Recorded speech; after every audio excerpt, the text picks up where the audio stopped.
All right, so I want to talk about the fourth house because I spent a lot of time talking about the 12th house.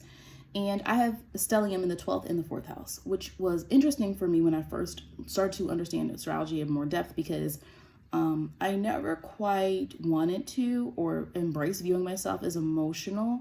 And I have fire placements in my 4th and 12th house. So it makes things interesting, right? Because fire is about action and passion and going forth. And it can sometimes be hard in these water houses because the fire doesn't want to admit its vulnerability or admit when it's hurt and things of that nature. So I think like so many people, learning to accept my water houses and the power in water. A lot of times people don't see the power in emotions. And so people dismiss these water houses or dismiss certain parts of their chart because it doesn't seem strong. And it's like, the water signs are connecting to intuition. You know, if you're doing any type of spiritual work or you're trying to connect to people, you need to have some water in your chart. You need to activate some water, right? And just me understanding the power of feminine energy in the 4th house. Again, you don't have to be feminine to connect to this feminine energy of the 4th house. If you have 4th house placements, we're gonna have to talk about this regardless of who you are, right? We're gonna have to talk. It is what it is. But with the 4th house, so me accepting that, like, oh, the 4th house moon, what does that mean? And for me, letting it empower me. So some people might be able to resonate with that. Like in a society that doesn't really respect feminine energy, in a society where a lot of people and a lot of women who have feminine energy or understand that, but having to find it. I feel like because society shuts, feminine energy down. We live in a logical world. We live in a very brick and mortar world where what we see is what we see. And so that's why it can be hard for some 12th house people as well, because we can't see the 12th house. We can't see that. We can't see all those things. That's why you have to bring some stuff at the 12th house out. But the reason is I wanted to say that is because for some, I know from a personal perspective that I had to learn to embrace certain aspects of myself and not see those things as weaknesses and not see emotions as weaknesses, and had to look at it like, wow, well, what can you do with positive emotions, right? What can you do with true intuition? What can you do when you understand how you feel and you can accept what other people feel, you receive what other people feel? What does it mean to be in sync with the cycle of the moon? How do you manifest with that? Like I had to learn the power of this 4th house feminine energy because it's not usually appreciated in the world that we live in. So that was just something I wanted to share for some people who might experience that. Again, man, woman, doesn't matter. You can look at your 4th house as a source of power instead of looking at it as something that disables you because emotions are useless. Now, again, you do have to do emotion and logic. I call myself, I'm Amethyst Virgo, but I call myself the analytical spiritualist. I'm a Virgo. I'm very analytical.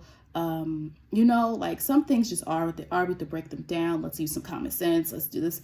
But I also understand the spiritual side of things. So I think it's about merging those energies for me. Now, the 4th house is home. It's home. Your 4th house placement, something about your home is important, whether your physical home, where you came from, or your idea of home. Origins is the 4th house, which is why we connected to parenthood and mother. Where did you come from is 4th house energy. Your private life is 4th house. Your memories is 4th house. A lot of times we connected to the mother in particular, but if you didn't grow up around your mother, it can also represent how you were nurtured, who nurtured you, who raised you. Okay. And who's influential. I'm looking over because I have my notes, of course, because I don't like I like to be detail oriented when I can be. I don't like missing things and then looking back at my video like, oh, I forgot to mention that. All right. If you have prominent 4th house placements, so again, I have 3 planets in the 4th house, 3 in the 12th, and other stuff just wherever, right? The 4th house, I have the moon there. Now it's in Sag. So it's a different type of experience than a person who has moon and Cancer in the 4th house. But nonetheless, the moon is important to you. And I'm going to talk about some of these planets in a moment. Probably don't have time to go over all of them in the 4th house. But the moon, and then I have 2 outer planets. I have Uranus and Neptune in my 4th house. So very interesting, right? My personal planets are in the 12th house. So I'm more aware of the 12th house energy that I have on a day-to-day basis than necessarily my 4th house, even though my moon is in the 4th house. Okay, and there's a lot of energy working in my 12th house. And again, I've made it so that it benefits me. 12th house can be very murky, but that's not for this video. Okay, so we talk about the moon, we talk about this concept of where you came from, who you came from, history is fourth house. History is the fourth house. Your past, the past is all fourth house energy. And if we don't learn how to look at our fourth house and see what's in there, you're going to miss out on how you connect to people in your life emotionally, right? We have the 12th house is compassion, right? Eighth house is, emotional intimacy. That's who you choose. The fourth house, we don't really choose, right? We don't really choose the fourth house. It's just there. It's who we're connected to. It's who we're lineage to. The fourth house is lineage, your ancestry. It's fourth house. And so also, because it's ancestry, it could be what you pass down or what is passed down to you, fourth house. Now, eighth house is more money. Assets can be passed down through the eighth house. So the thing here is, like, if you don't overcome some of the things in your fourth house, if they are an issue or if you're not aware of them, it's going to affect how you raise your kids or how you interact with people that you're emotionally involved with or how you even handle your emotions to begin with. So as an adult, we don't always need to look back to, we look at the sign, we understand how we were brought up. We also have to look at how it impacts us now. So let me just give a little bit of background on some of these signs. If you have the moon in the fourth house, there is an emotional aspect to you, and you have to embrace that. The way you respond to things, it's filtering. It's right there. Moon is at home, so it has to act in the fourth house. It has to. It's purely going to act. And so if you're a fire sign, it's going to funnel through whatever that sign is. Moon and Sag. If a moon in Sagittarius person has a sixth house, there's a little bit more grounding to that. If your moon is in Sag in the fourth house, you're now mutable energy in a cardinal house. So you're going to react. You're going to respond to things. You're going to respond quickly when you're engaged. If something catches a moon in Sag's attention and they're emotionally stirred and like, for good or bad, it's usually going to funnel out in some way, shape, or form. It has to. Okay. And so anytime you have the moon here, I also say for a lot of people, start paying attention to the moon cycles, because you're going to be probably more affected than some people when the moon changes. What did the moon just change to Libra? I think the moon's now in Libra. Then the moon goes to Scorpio.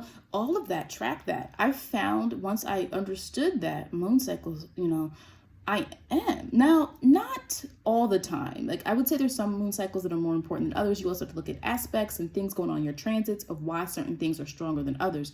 But like, sometimes I'll be like, wait, I'm even more focused than usual. Why? Like, I'm so, and the moon is in Virgo,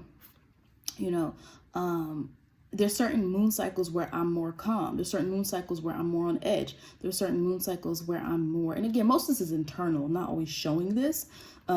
There's certain moon cycles that are going to affect you. And I think it's important for anyone with the moon in the fourth house to recognize that. The mother is usually going to be important when you have the moon in the fourth house. You connect to your mother, in some way, shape, or form, or a mother figure. I want people to understand with astrology, you have to connect the dots for you. If you had a mother-like figure, if it was your grandmother, whoever, like that can represent the moon as well. That kind of nurturing that you received. The mother side of the family is going to be important, especially with moon in the fourth house. There's something with feminine energy, okay, in mother side of the family. For some people, it could be something as simple as like, they have the moon in Saturn in the fourth house, and they get something, Saturn and Scorpio in the fourth house, and they inherit something, right? Your mother side of the family is going to be important anyway, usually, when you have the fourth house placement. And the reason, any fourth house placement, but especially if you have a stellium. The reason is because, remember, it's linked to that. And I know personally, yes, for me in particular, I know way more about my mother's side of the family than I do my father's side of the family. Now, my father passed away when I was young, but, my parents were married, we lived together and all of that type of stuff.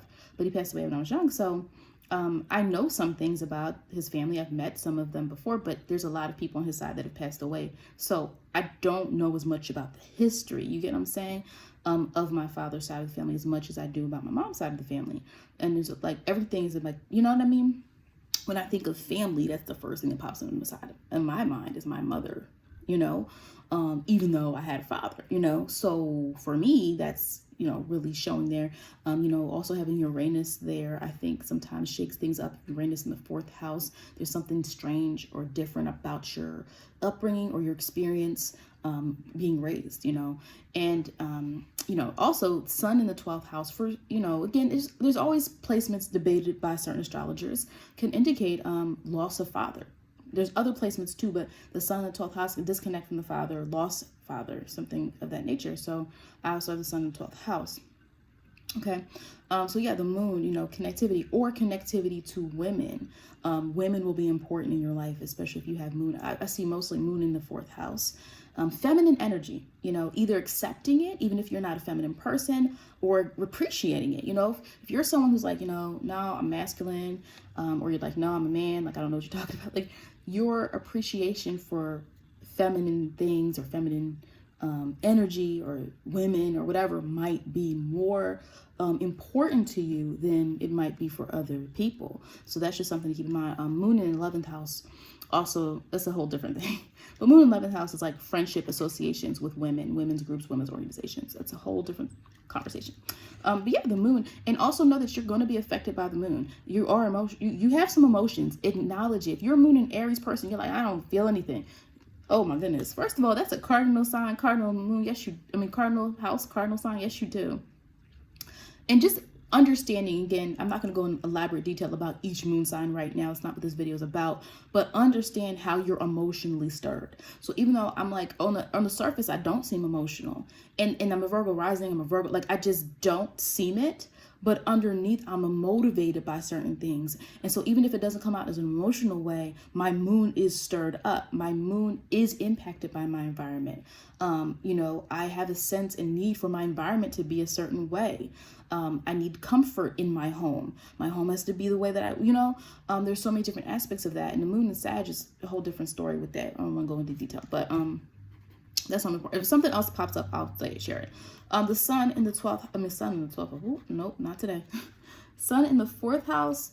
Well, there's something usually to the father being, so where you have the 12th, I just gave an example of 12th can mean disconnect. The sun in the fourth house typically means a masculine energy, masculine presence in the home, being able to, receive a certain level of that energy. It could mean being close to that person. Again, when I say energy, you have to connect the dots for yourself. If you grew up and it was your uncle, it was your grandfather, it was your stepfather, whoever, it doesn't have to be your older brother.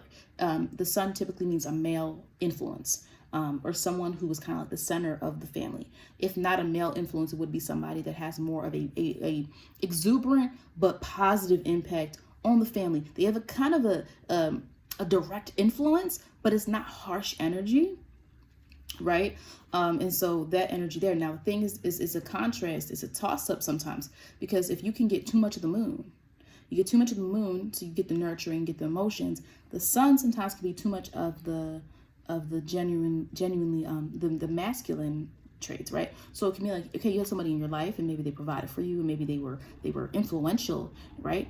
And all those things, but did you get the nurturing you needed? So it's really, again, you have to look at your whole chart to understand this, for you. But the sun, again, let's say, is like the interesting thing about the fourth house, you're going to take on those traits as you get older, is my theory and what I've experienced and what I've seen. Meaning, the moon in the fourth house, okay, I don't think I'm emotional, but then when I get to a point where I become a parent, which I am, now it's a very different emotional view and experience with how I view family, right? And with the sun, the same thing. Like, you might be the person who grew up seeing and feeling that provider, or feeling that person who give you that warmth and that confidence, and that person who's influential. And now when you're older, you want to do that for your family, or maybe you do that within your family, where you're like, I got to take care of everybody. I got to take care of everybody. The sun is where you're going to shine.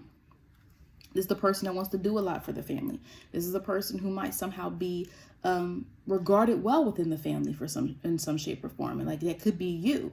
Again, because what's in your fourth house can sometimes pass down to you. So that person who is that for you, now you're that in your family, or when you create a family, or whatever the situation may be. Typically, the moon and sun are not overly complicated unless there's something really complicated in your chart. So the moon and sun, fourth house, pretty straightforward. Now, with Jupiter, I'm not going in order, so, you know, I'm not going to, I just have these notes up.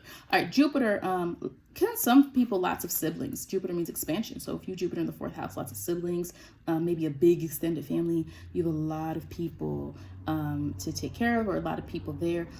Jupiter, though, can also mean knowledge. So maybe there was something important when it comes to knowledge in, you know, your life.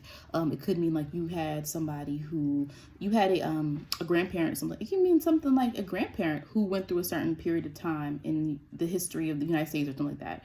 And they're always telling you stories, or maybe they tell stories about their upbringing or things of that nature, and they pass down some type of knowledge to you where you're inspired by it.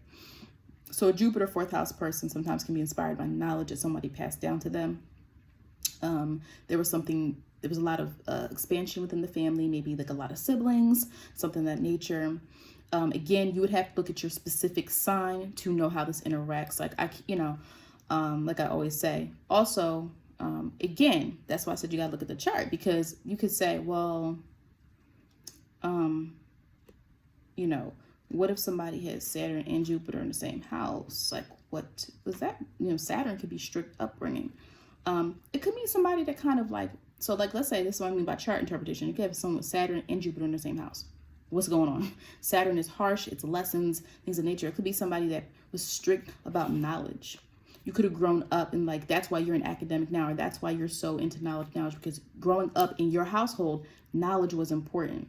Or, you know, being a good person. Jupiter is like, you know, luck and benevolence and this kind of spreading this kind of optimism. So if someone has Jupiter in the fourth house, it can mean that's how you kind of take that on now as an adult, because that's what you were taught to be like. Saturn, you know, by itself would mean something kind of like a dominant, somebody who's very strict in the family. You grew up with someone, you know, maybe a lot of rules, a lot of regulations, maybe a lot of structure, but a lot of rules. If you have Saturn there and maybe you have other placements, it can mean lack of nurturing. If someone has Saturn and the moon in the fourth house, sometimes that can mean there was a balance. Either the person who raised you, there was balance, or there was different people in the family that gave you different things.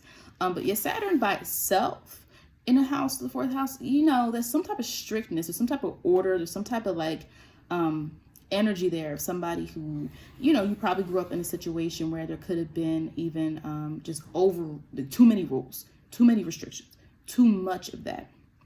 Now you would have to look at the whole sign, the chart, to see what that looks like. Let's see, Uranus. You have Uranus in the fourth house. You might feel different from your family in some way. You came away from them. You're not predictable. You're not consistent. So if you have Uranus in the fourth house, you know, you might not be consistent within the family. You might be the one where people don't even know when they're going to see you. Growing up, you might have been, you know, within your family, you know, different in some way, shape, or form within the family structure, within the family dynamic. There was something about you. And again, it could be good, it could be bad. It depends on other aspects. You would have to look at the actual person's chart. And so Uranus in fourth house, you could be estranged from your family maybe in some way. You know, you have a different view of what family is. So you could be a person when you grow up, and if you're watching this, I guess you're an adult, like you should be. I don't talk about anything crazy on my channel, but I don't engage in conversations with minors, but you can watch the videos. I don't say anything crazy, but you know. So if you're Uranus, you know, when you're an adult, obviously you're going to see that like there's differences in how you structure your family. Maybe you have a non-traditional family.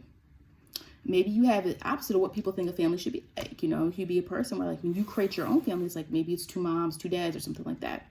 It can mean there's just something different about the way you structure your family, because growing up there was something that maybe was unstable.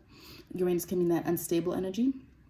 There's something unstable, and so now you're okay with that. You know, Uranus can mean like there's something different about the way you grew up, so now you're not worried about it now as an adult. Now if it was a good, and that's why I say you have to look at your fourth house and see what did you get from your upbringing, and does it positively affect you or negatively affect you now. You have to look at your fourth house, because you're gonna adopt those traits. into the way you function in emotional situations, right? Again, but it doesn't have to be bad. It doesn't have to be bad, because Uranus can also mean accepting. Like, you're accepting of a different model of what a family looks like. You're accepting of different types of emotions. You don't behave like everybody else. You might not even be super emotional, or you might show emotion in a different way if you have Uranus in the fourth house. Neptune. I think a lot of this Neptune energy is, now we're getting more to your connection, perhaps, with ancestry. You might be someone who has psychic abilities passed down through your family, or some spiritual abilities passed down through your family. Neptune is dreams, it's linked to, like, visions and imagination, but Neptune is ruled to the 12th, linked to the 12th house. Now, the 12th house is where we see that more spiritual depth, that true knowledge and spirituality, right? Now, 9th house is spiritual knowledge. I know things. Like, you know what I mean? That's the energy. You know things. The 12th house is like esoteric, ancient knowledge. Like, somehow you just have a sense for things. The 12th house is deep. I mean, that's where all the stuff lies that we can't see and feel. Parallel universes, all this stuff, 5D, like all that stuff is 12th house. You can't see it, you can't touch it. The 4th house we can see and touch. It's our family. The 4th house is how we were brought up. Go to your childhood home and touch it. You know what I mean? The 12th house, you can't touch it, but it's there. It's this knowledge and it's this energy. And, I don't want to go in depth about that. But I'm saying Neptune rules that 12th house. So when you put that Neptune energy in the 4th house, well, that's usually meaning there's some type of maybe spiritual abilities passed down in your family. You might have spiritual abilities. So just look into that if you have this placement. Sometimes you can idealize your past as well. Neptune people in the 4th house, like if there's something that didn't go right in your childhood, or your upbringing, or some unresolved emotional issues, it's important that you address them, because you might not, understand how to navigate those feelings, if you don't look at them and say, this thing from my past is affecting me and my emotions now. That's something that you might want to look into. But you're probably really intuitive, and you combine that Neptune in the 4th house. You have probably some spiritual aspects to you as well that are come naturally. That's the thing. You don't have to work too hard. It's going to come to you. Now we have, who do I want to talk about? Mercury. Yes, so Mercury. Again, I told you I wasn't going in order, so I'm going outer planet, inner planet, whatever. Mercury. All right, so Mercury in the 4th house. So now we have a person who is speaking from their emotional center. The way you communicate is going to. This might be a person who's actually pretty.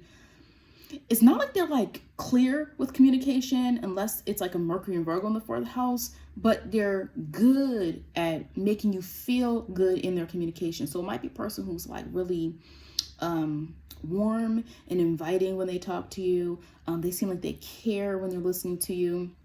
This person has a good memory. This might, and a good example of this is the person that you barely know, who you go to their store, or you go somewhere and you don't even know this person, and they just make you feel so good. They're like, oh, hi, how are you? What's been going on? I remember you wore that shirt the other day. Like, you're like, I don't even know this person. Like, that's a Mercury in 4th house type of energy, most likely, right? This person who connects to people through emotions, because Mercury in the 4th don't want to be in the 4th house. Mercury is like, okay, I'll sit here. Fine. It wants to be in the 3rd house. It wants to be in the 6th house.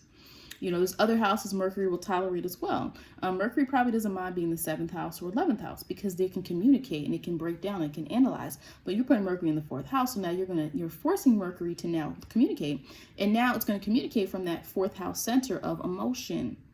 And let me bring you in, right? And sometimes you don't get a clear answer of Mercury from the 4th house. All right, it's a little different. 12th house, it can be a little unclear with 12th house too. But that's more sometimes self-doubt and building confidence with sharing things. But Mercury doesn't like to deal with the facts in the 4th house. It wants to deal with what I remember about you, or how you made me feel, or what do you think about this? Or I felt that, like pay attention to the way they talk. Pay attention to the way, if you want to really study Mercury, pay attention to the way people speak, and you're going to see those traits pop out. They're probably not all that objective. If you have Mercury in the 4th house person, they're not really objective. But they're good at communicating when it comes to understanding people. So that Mercury in the fourth house person overcompensates sometimes, but they're really good at understanding people. Okay. And they would maintain the conversation with the family, more than likely. They're going to be those type of people that they're kind of the family. They're going to know everybody's business, but it depends on the sign, how that looks. You Mercury and Gemini in the fourth house, they might tell everybody's business. Again, I don't go with the whole stereotype Gemini does all that, but again, it's about information. Mercury's in Gemini is about giving out information. It's what it is. And it's up to the person whether they make it a good trade or a bad trade. All right. Let's talk about Venus. Oh yeah, they take care of the home. So where the moon wants to feel good at home, the moon wants to feel comfortable at home. The interesting thing about moon, sorry, let me share this real quick. Like for me, it's interesting because it's like, I'm a homebody. Again, I wasn't always, when I was younger, I had a way more active social life, but now that I'm older and like, I have kids and I have like hobbies and things I can do at home. Like, I'm just going to do what I want to do, you know? What was I going to say? So I claim homebody now as like an adult, right? It's full grown adult, but then it's like, I'm a homebody, but then I like to get out sometimes. That's that moon and Sag restless energy. Like I'm a homebody, but then sometimes I'm like, okay, I gotta go drive. I gotta go take a drive. I gotta go, go see this and that. That moon and Sag, sorry, I didn't mention it. We also, never mind. I don't want to go into a moon and Sag tirade. But I was going to say, like, because the moon is so active there in the fourth house, if you're a moon and Sag, most likely you like to go to new things by yourself. It's interesting. You go on adventures by yourself when your moon is in Sag. But the sun in Sag is going to have people. Sun in Sag is pushing a message. The moon in Sag person is constantly internalizing their own whims. The moon in Sag is always constantly internalizing our own motivations. What do we want to do? What do we want to learn? What do we want to figure out? What do we want to multitask with? Anyway, let's move on. Venus, because I was supposed to be talking about Venus. Venus, I'm acting like a Mercury in 12th house right now, man. Stay on track. Venus, home. That person's home is going to be nice. Venus is, is not just partnership, it's also values, what you value. And money in relates to Venus as well. So the Venus home is going to be nice. They're going to want harmony though. So if you're living with a Venus in the fourth house person, like don't bring drama there. Don't bring drama there. They're going to want harmony. Their home needs to be a place of peace. And even in the way in which you emotionally experience Venus in the fourth house person, they want harmony. They want things to look good. They're not going to want to, deal with some of the, I would say, like if you had a Venus person, Venus in the fourth house, it's more like looking at the lighter side of things in terms of partnership. Wanting partnership to kind of go well, thriving off good relations emotionally is Venus in the fourth house. Is now we have this emotional dedication to keeping things fine and afloat. Why is that? That's different than Mars in seventh house. Venus. Venus in the seventh house is partnership, right? I'm trying to relate to you.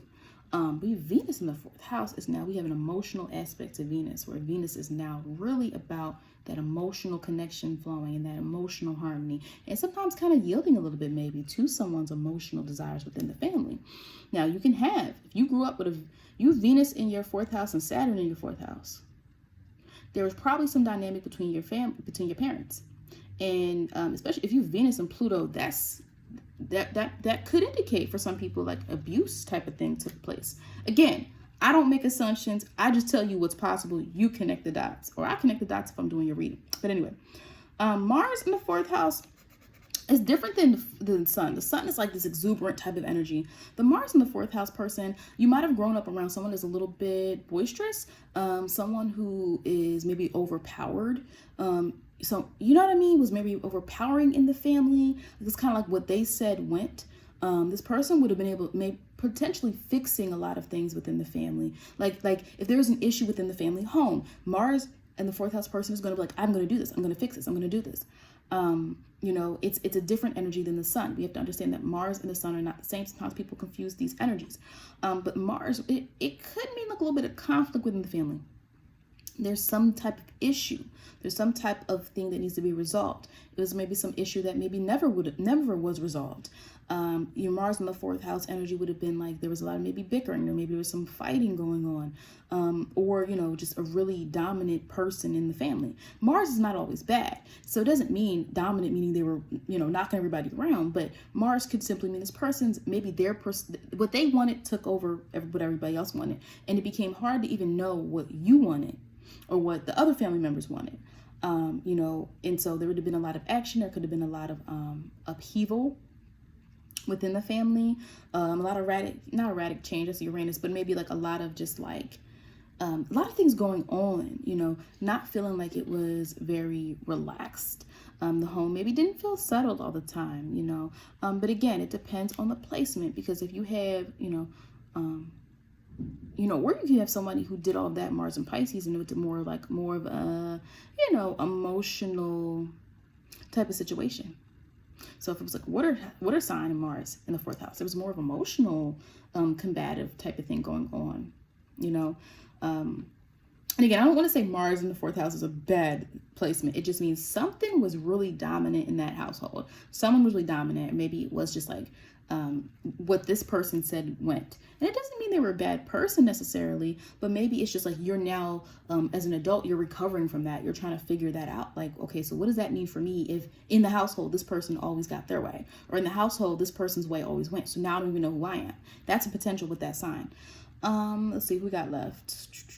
I did Saturn. Pluto? Did I miss anybody? I'm looking over. I have it used to be behind me. I have it's a little plaque. Or no, it's like a little decoration. It has like all the planets on it. I'm saying, like, did I miss anybody? Pluto. All right, Pluto. I'll talk about Pluto. So Pluto, I always say this. It's very intense. Pluto's Mars is not, how do I say this? Mars is not steady. Mars is kind of just like a little bit impulsive. Like, we're just going to do this. We're just going to do this. This is my way. Pluto has intentions. Pluto can be transformative. And I don't think there's a bad planet. There's not a bad planet. Saturn's not a bad planet. Pluto's not a bad planet. Mars is not a bad planet. It really depends on what else is going on in that chart. Pluto is intense and controlling. And so in the fourth house, Pluto can mean there was a controlling aspect to the family.